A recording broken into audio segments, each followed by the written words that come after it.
दरम्यान पुढची बातमी सुद्धा विविध ठिकाणी तापमानाचा पारा कसा वाढतोय या संदर्भातली आहे। पुढची बातमी आहे ती धुळे जिल्ह्यातली। धुळे जिल्ह्याच्या तापमानाचा पारा तब्बल 42 अंशांवर गेलाय।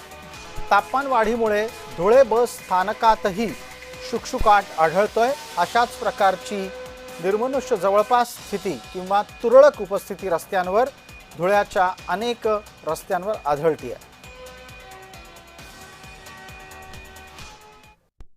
दरवर्षाप्रमाणे जे यंदा उन्हाचा तडाखा बसलेला आहे, आजपासून सुट्ट्या लागलेले तरी काही गर्दी नसताना आणि त्याच्यामुळे अजून भाडे वाढ झालेले आजपासून त्याचा सुद्धा तडाखा धुळे बस स्थानकात पडत।